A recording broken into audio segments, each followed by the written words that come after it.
importantes para nosotros a cambio de conseguir la implantación de un sistema democrático, su desarrollo, profundización y concreción en decisiones, propuestas y contenidos. Y apelo a la memoria del pueblo español: reconciliación nacional, pacto por la libertad, junta democrática, etcétera, etcétera, etcétera. Y si a alguien le falla la memoria, miren las cárceles y las comisarías de gente perseguida, gente del PC por defender la democracia frente a otras consideraciones.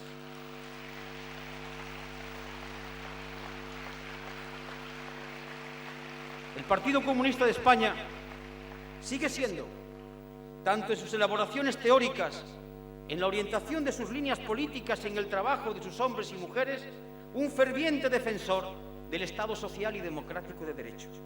Y no solo por los contenidos que dicho Estado tiene, tanto en lo social como en el campo de las libertades o de los derechos humanos, sino también, y pido atención a esto, por ser una fase política necesaria en un país como el nuestro, tan atormentado por una historia de cuartelazos, pronunciamientos, fases autoritarias, dictaduras y juego sucio de una casta dominante. El Estado social y democrático de derecho, en el caso de España, está claramente recogido en el artículo 1 de nuestra Constitución. Y yo esta noche quiero hacer una reflexión sobre esta Constitución, para que lo que diga al final de la intervención tenga el sentido claro que el PC quiere dar aquí esta noche.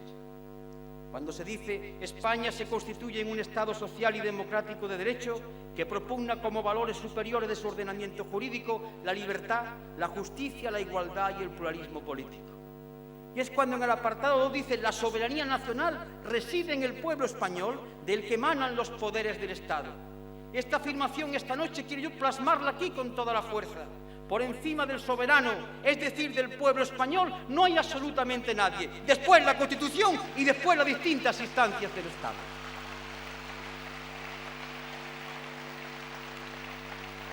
Camaradas y amigos, sin embargo, el Partido Comunista de España mantiene como principios y propuestas irrenunciables tres formulaciones que constituyen el eje medular de su propuesta alternativa al modelo de Estado y que no están recogidas en la Constitución española de 1978. Primera, propugnamos y defendemos la construcción de un Estado federal y solidario español. La segunda, defendemos el reconocimiento del derecho de autodeterminación. Y la tercera, nuestra forma de Estado es la República. El PC es republicano.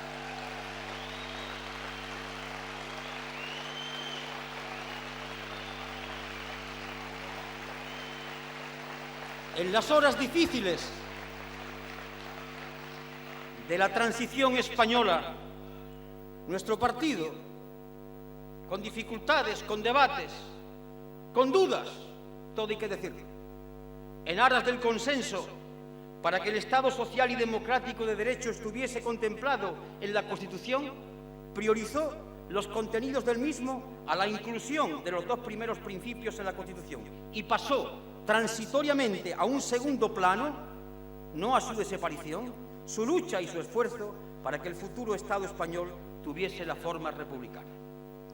La apuesta por un Estado federal español y solidario constituye hoy una propuesta alternativa en los programas y proyectos de Izquierda Unida. Y en cuanto al derecho de autodeterminación, debemos hacer constar que hay documentos aprobados en la Cuarta Asamblea de Izquierda Unida que así lo reconocen. En el debate que va a producirse dentro de unos meses en Izquierda Unida sobre la profundización y concreción de nuestro modelo federal, aparece también como propuesta para debate y profundización el reconocimiento del derecho de autodeterminación. Pero, ¿cuáles son los contenidos, las propuestas y las conquistas de un Estado social y democrático de derecho recogidos en la Constitución española que hicieron inclinar la balanza en la decisión del PC a estar presente de manera activa en el consenso constitucional? Y aquí pido atención, porque cuando se habla del pacto constitucional y del consenso, yo voy a explicar en nombre del PC por qué entonces se cedió. Por esto que voy a leer, perdonadme la premiosidad, pero es necesario que de aquí se sepa perfectamente qué es lo que nos jugamos en este momento. Se cedió porque el artículo 35 mantiene el deber de trabajar y el derecho al trabajo para todos y todas.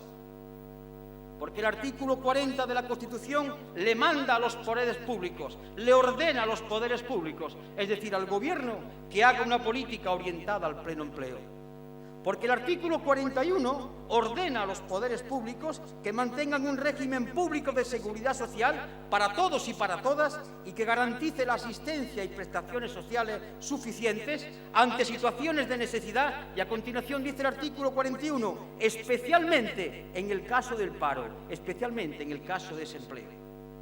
Porque el artículo 45 del texto constitucional mantiene el derecho a disfrutar de un medio ambiente adecuado y obliga a los poderes públicos a que cuiden para que la utilización racional de todos los recursos naturales sea un hecho. Porque el artículo 47 mantiene que todos los ciudadanos y ciudadanas tienen derecho a disfrutar de una vivienda digna y adecuada.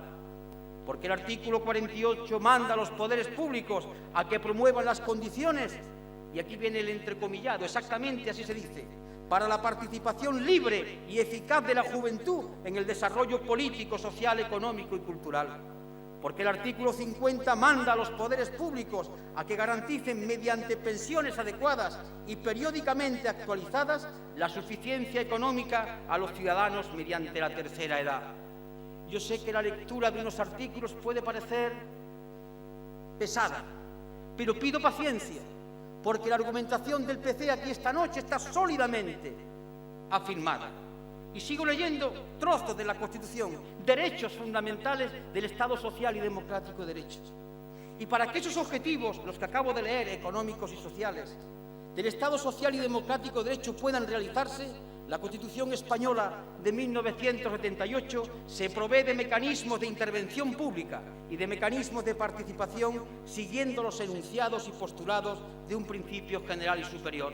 Camaradas y amigos, el artículo 18 de nuestra Constitución propugna como obligatoria que todos y todas contribuirán al sostenimiento de los gastos públicos mediante un sistema fiscal inspirado en la igualdad y en la progresividad, que paguen los que más tienen, y después se recoge en el artículo 31. El artículo 118 reconoce el derecho de la iniciativa pública a intervenir en la actividad económica, bien porque el Estado crea un sector público o también acordando que se intervenga en la empresa cuando así lo exigiere el interés general. Es un artículo, el 118, totalmente contrario a la política de privatizaciones que empezó el PSE y que continúa el Partido Popular.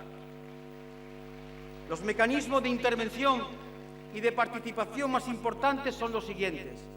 El artículo 131 reconoce a los poderes públicos la capacidad de poder planificar la actividad económica mediante un consejo en el que estén los sindicatos, otras organizaciones profesionales, empresariales y económicas, e incorpora a las comunidades autónomas al proceso de elaboración de esa planificación. Una planificación económica que también se recoge como posible en el artículo 38 de nuestra Constitución. Cuando los conversos a la nueva religión del neoliberalismo debaten con nosotros y nos dicen que la planificación es una cosa superada, simplemente le decimos, están en 2 artículos de la Constitución española. El artículo 37 garantiza el derecho a la negociación colectiva laboral y también garantiza la fuerza vinculante de los convenios. Y esto es especial en estos momentos, que hay toda una política para cambiar con la fuerza de los convenios. Los convenios colectivos son obligatorios y además obligatorios porque el artículo 37 de la Constitución así lo dice. El artículo 129 obliga a los poderes públicos a que establezcan los medios que faciliten el acceso de los trabajadores a la propiedad de los medios de producción. Suena extraño en este país en estos momentos de locura, pero el artículo 129 de nuestra Constitución prevé y dice que los trabajadores podrán acceder a la propiedad de los medios de producción. Y para cerrar este conjunto de artículos económicos y sociales, como corolario, el artículo 128 proclama solemnemente un principio de obligado cumplimiento cuando dice: toda la riqueza del país en sus distintas formas y sea cual fuere su titularidad está subordinada al interés general. Esta es la formulación que eleva a categoría de principio constitucional el que lo privado esté siempre, siempre, siempre supeditado al interés general y no al revés, como ocurre ahora.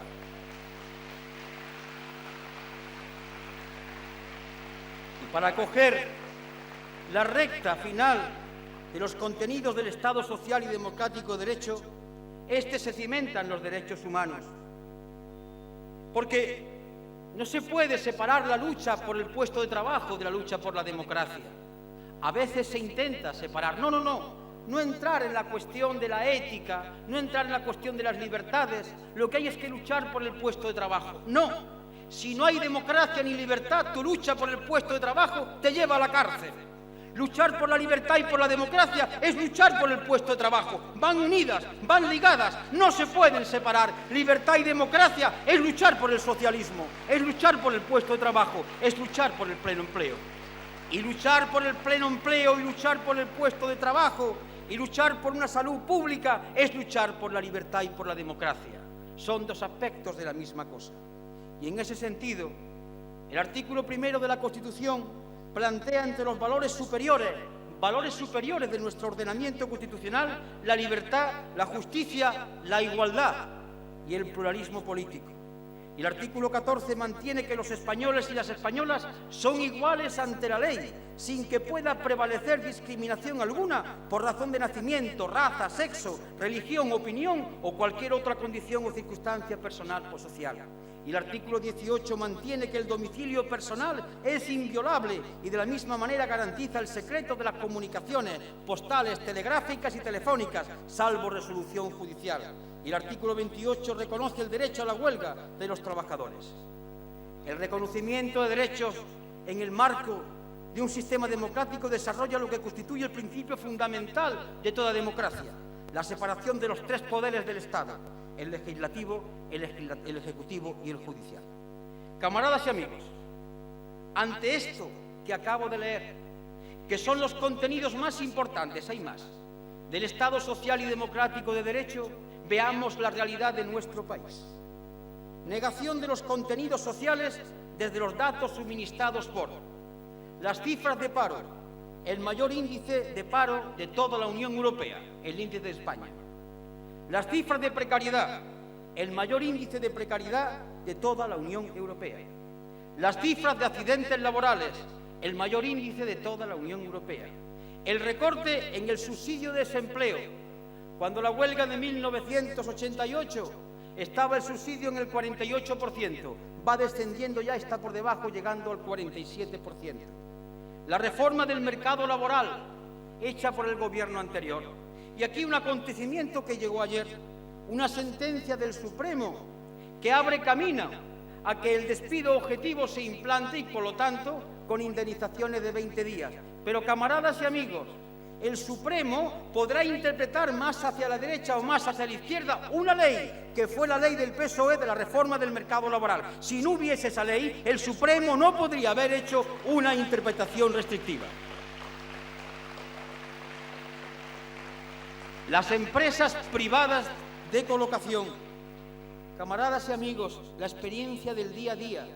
Empresas privadas que pactan con el trabajador o con la trabajadora la tercera o la mitad del salario y que figuran en contratos adulterados convenientemente y que firman los empresarios. Contratos que se firman en blanco con el finiquito porque la gente tiene que comer. Un abuso propio del siglo XIX. Esta es la realidad de la precariedad laboral hoy en nuestro país. El desarrollo del Pacto de Toledo que el gobierno del PP pretende. El torpedeamiento constante contra la posibilidad de realizar convenios colectivos.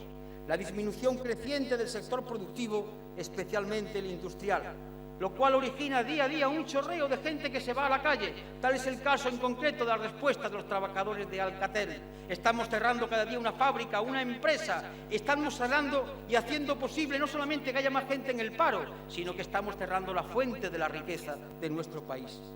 La privatización del sector público y de los servicios sociales. El desarrollo de una política fiscal cada vez más regresiva. Aumentan los impuestos indirectos, el tabaco, la gasolina y otros, y disminuyen los impuestos directos, los que gravan las rentas del capital, en una clara política en favor de los más poderosos. Propuestas de medidas en torno a la privatización de la sanidad pública y la aplicación del llamado recetazo. La discriminación negativa de los jóvenes y de las mujeres en toda una serie de aspectos referidos al acceso al puesto de trabajo, las condiciones del mismo y los salarios. En el caso de las mujeres, la vulneración del principio de la Organización Internacional del Trabajo de que a igual trabajo, igual salario, se incumple en un 30% en el caso de las mujeres en España. Y a ello hay que sumar todo un cuadro de malos tratos, exiguas o nulas pensiones de divorcio, interrupción del embarazo fortísimamente condicionada, etc. Pero, con ser dramática la situación, lo que sitúa el problema en todo su dramatismo es que la política económica y social, junto con los principios del neoliberalismo que le han dado soporte ideológico y argumentación, pretende mantenerse y profundizarse cara al futuro. El problema está en que no solamente se ha hecho esto, sino que se pretende profundizar y avanzar más por este camino. El mantenimiento en la posición de cumplir como sea y al precio social que sea los contenidos y plazos exigidos para la tercera fase de la moneda única previstos en el Tratado de la Unión Europea de Maastricht está en la raíz de una orientación totalmente contraria al Estado social y democrático de derecho. Y ello plantea dos cuestiones sobre las que el Partido Comunista de España quiere hablar con rotundidad y con claridad. Las condiciones económicas y los plazos de las mismas necesarios para pasar a la tercera fase de la Unión Europea presentada como si fuera el paraíso, no son, en puridad, una construcción de Europa, sino de un mercado único en el que tampoco se da la condición de una política fiscal común. Las políticas de empleo que debieran ser el elemento central de una construcción europea junto con la unión política y una política de seguridad común estrictamente europeas no están ni en el proceso ni en las previsiones futuras de los que están construyendo la moneda única. Estamos ante un proceso dirigido a favorecer exclusivamente los intereses del capital, a la imposición de un modelo económico de carácter regresivo, el neoliberalismo que intenta conseguir acabar con todas las conquistas sociales y volver a mediados del siglo XIX. Camaradas y amigos, hoy, cuando se oye en la calle decir «tienes un puesto de trabajo», tienes ya una riqueza. Cuando se está viendo ya como normal que el ver el porvenir más o menos negro sin tener un puesto de trabajo previsto sea algo normal en esta sociedad, estamos llegando al final del siglo XX, retrocediendo hacia el siglo XIX. Y yo aconsejaría ciertas lecturas sobre la España y sobre la Europa que los dirigentes del socialismo, del comunismo y del anarquismo vieron a finales del siglo XIX o principios del siglo XX. Cómo poco a poco se va presentando como normal, cosas que eran normales en el XIX, pero que fueron superadas en el siglo XX.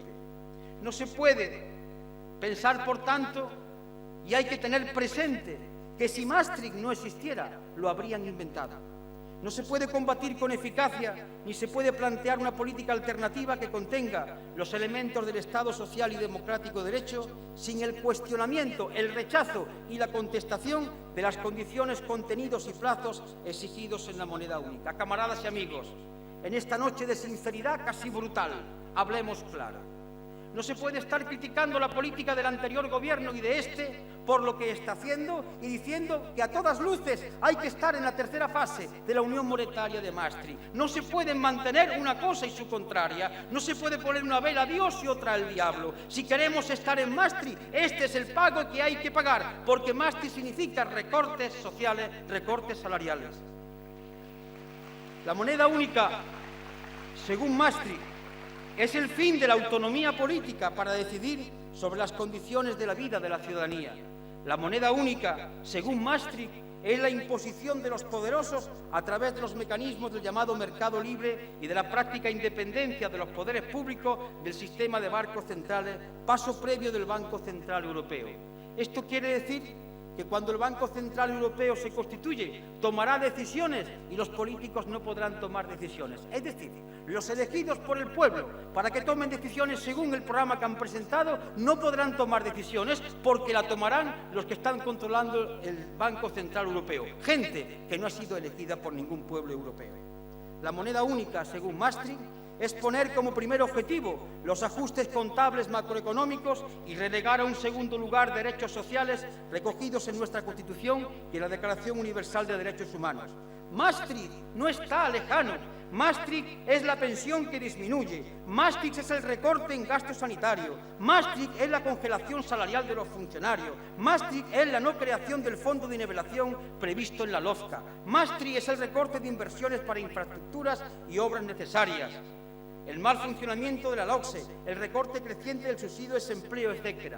Maastricht no es lo inmediato, lo cercano, lo que afecta a cada ciudadano y a cada ciudadana. Maastricht, tan aparentemente lejano, afecta a cada casa, a cada familia, a cada trabajador y trabajadora, a cada pequeño y mediano empresario, a cada trabajador autónomo, a cada ayuntamiento, a cada comunidad autónoma. Congelar o desarrollar en el sentido contrario a la Constitución los contenidos sociales del Estado social y democrático de derecho necesita un trabajo especial. Necesita una acción que como condición y también como consecuencia sea un proceso de recorte en las libertades y de las acciones del Gobierno amparadoras y tuteladoras de las acciones de colectivos o grupos que, constituyendo una mafia enquistada en el seno de los aparatos del Estado, sicilianizan la vida pública española. El proceso de erosión del Estado social y democrático de derecho tiene también una serie de hitos y jalones fácilmente recordables en el pasado y perfectamente evidentes si no lo impedimos en el futuro. La ley Corcuera, el encarcelamiento de insumisos y objetores, el rosario interminable de escándalos y de corrupciones aparentemente impunes, el uso de lo público para fines privados, el cobro ilegal y corrupto de comisiones, la exaltación de la filosofía del enriquecimiento rápido y fácil y de la cultura del pelotazo, el trato conculcador de derechos humanos dado a los inmigrantes, esposados, drogados y entregados a países donde no se garantiza ni su integridad física ni su vida. Y en el futuro más inmediato, en el devenir, si no lo impedimos, la intención del Gobierno y de casi todas las demás fuerzas políticas de integrarnos en la OTAN, despreciando la posición del pueblo español manifestada en el referéndum de 1986. Y sobre este punto llamo la atención acerca de un hecho de extraordinaria importancia y gravedad. La vulneración de las condiciones del referéndum va a permitir, si no lo impedimos, el transporte, circulación y almacenamiento de armas nucleares en España. Cuando el pueblo español, por un 50 y tantos %, votó sí a la OTAN, votó con 3 condiciones, y una de ellas que aquí no hubiese armamento nuclear. El intentar entrarnos a través de una decisión del Congreso, sin que el pueblo español se pronuncie una vez que fue consultado ya en 1986, va a tener por nuestra parte, en el marco de la acción de Izquierda Unida, la contestación en el Congreso y en la calle. Y en la calle os esperamos, porque hay que parar este disparate contra la voluntad del pueblo español hecha en 1986. Pero continúa la operación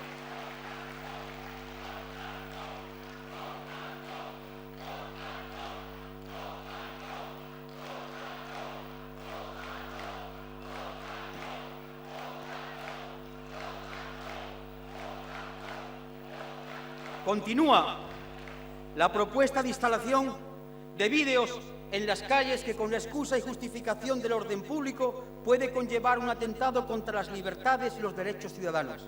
La idea lanzada por las élites del poder de transformar la financiación pública de los partidos en financiación privada. La idea que comienzan a lanzar para que la gente se vaya acostumbrando, que haya un cambio en el sistema electoral español por uno clara y profundamente mayoritario, con sella perjudicial el que tenemos. El anteproyecto de ley orgánica reguladora de secretos oficiales. Pero, con ser esto grave, que lo es, han sido organismos del Estado, colectivos de los cuerpos y fuerzas de seguridad del Estado y miembros de las Fuerzas Armadas, con la autorización y respaldo políticos correspondientes y, por tanto, con la responsabilidad última, los que han ido mostrando los síntomas del cáncer enraizado en los aparatos de Estado, el espionaje del CSIC, el terrorismo de Estado de los GAL, el robo de fondos reservados, el cobro delictivo de comisiones, etc.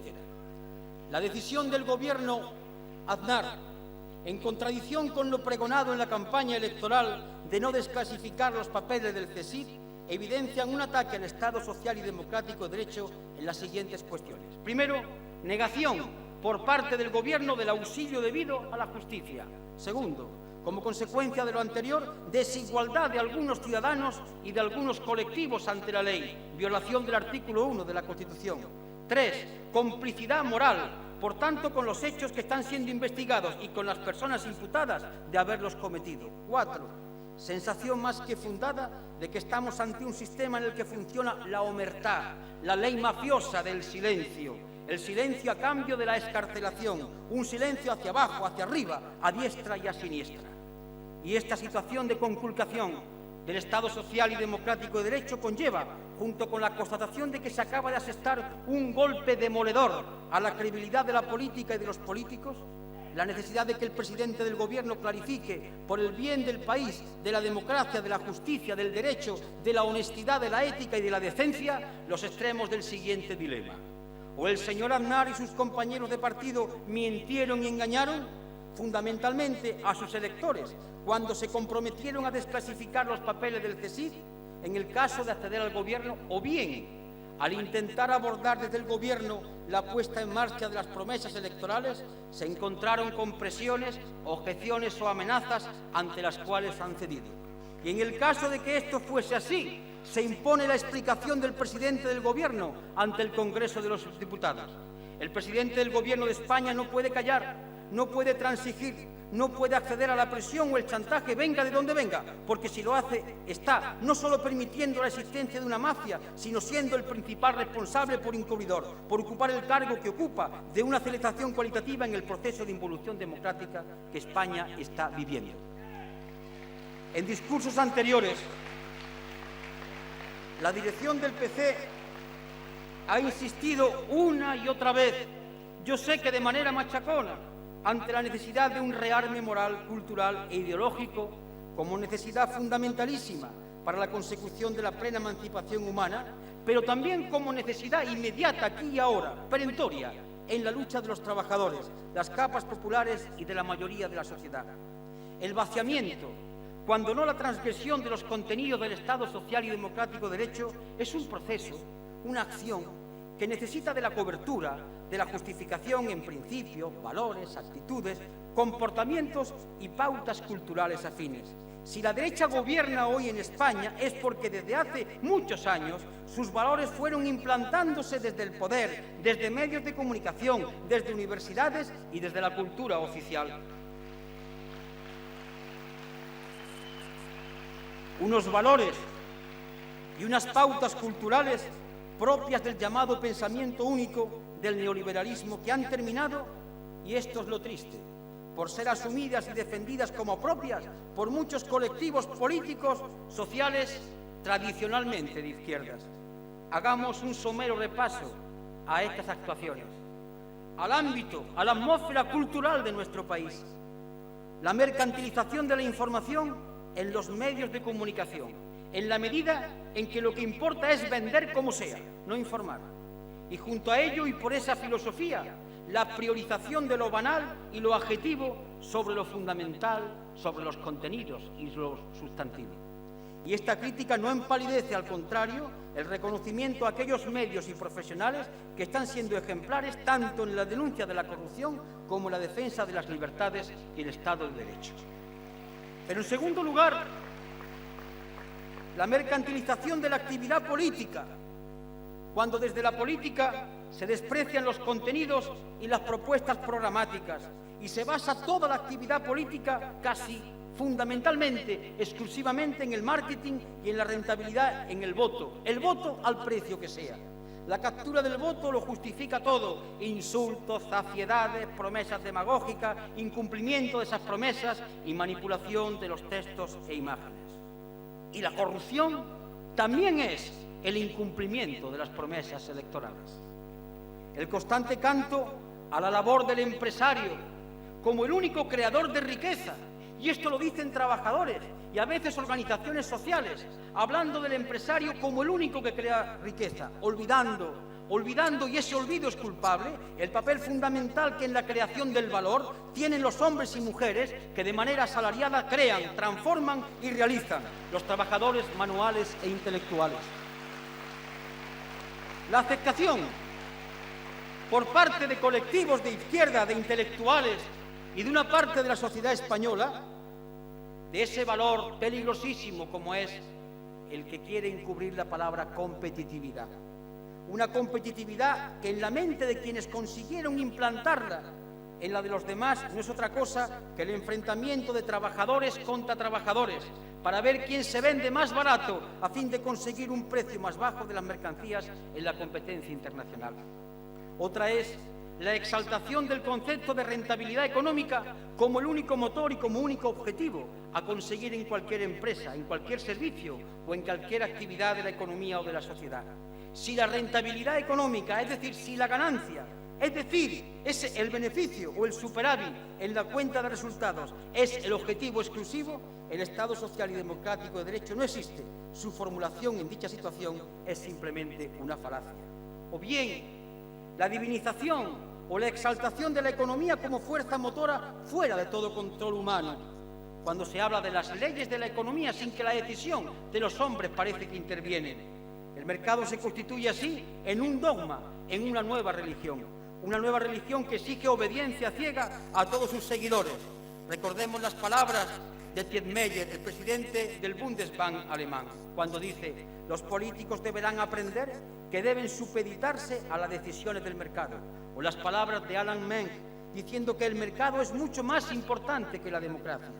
Estos defensores del neoliberalismo, sacerdotes de una religión extremadamente sectaria, olvidan y pretenden hacer olvidar mediante los mecanismos de poder ideológico y de comunicación la realidad que están construyendo.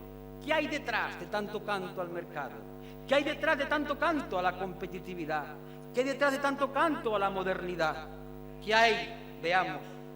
Las diferencias de todo tipo entre las zonas ricas y los países empobrecidos siguen aumentando en un mundo dominado por las políticas neoliberales. La situación de la cuarta parte de la humanidad, aproximadamente 1.600 millones de personas, es en 1996 peor que hace 15 años. Harán falta 40 años para que la África negra se recupere al nivel que tenía en los años 70. Mientras 170 millones de latinoamericanos suspiran por tener una vivienda, latinoamericanos, españoles, italianos, portugueses, Estados Unidos de América planteaba el año pasado en la conferencia de Nairobi lo siguiente: el concepto del derecho a una vivienda adecuada debe ser eliminado de todas las declaraciones. Sobran comentarios. Hay 73 millones de niños en edades comprendidas entre 10 y 14 años, obligados a trabajar, muchos de ellos en condiciones de esclavitud y de servidumbre. La mayoría de estos niños viven en Asia, en África y en América Latina, pero también aquí al lado en Portugal. No olvidemos ni descuidemos el globo sonda lanzado desde el Ministerio de Justicia acerca de la rebaja de la edad penal hasta los 14 años. Y camaradas y amigos, desde la memoria, para ilustrar esto que acabo de leer, me viene un grabado que comentó el filósofo Voltaire. Me viene a la memoria cuando, al discutir sobre problemas de los trabajadores, de los niños, de los colectivos de mujeres, de la situación de una parte importantísima de la humanidad, no solamente en África o en América, sino aquí, en Europa y en España, se nos habla del mercado, de la economía y de la rentabilidad. En aquel gráfico se veía a unos trabajadores con el machete trabajando de manera febril, cortando caña. Y al fondo, el látigo del capataz golpeando a los esclavos para que cortasen más caña. Voltaire puso una frase: a este precio coméis en Europa azúcar.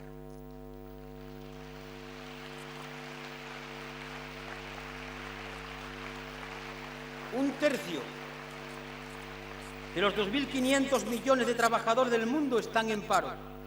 El 13% de los europeos de esta Europa feliz de la Unión se considera excluido de la sociedad en que vive. El 12% de los europeos y europeas de la Unión están en paro y el 30% ha sufrido el desempleo en los últimos 5 años. En la propia Unión Europea hay 50 millones de pobres y 3 millones de personas que no tienen alojamiento. Una macroencuesta elaborada por la propia Comisión Europea arroja el dato de que el 40% de los europeos están convencidos de que el proceso de construcción de Europa, según pretende el Tratado de la Unión Europea de Maastricht, está haciendo aumentar la diferencia entre ricos y pobres. Estos mínimos datos, la experiencia de todas y todos nosotros en nuestro entorno más inmediato, familiar, laboral y de residencia, conducen a 3 conclusiones. Primera, el neoliberalismo es incompatible con los derechos humanos.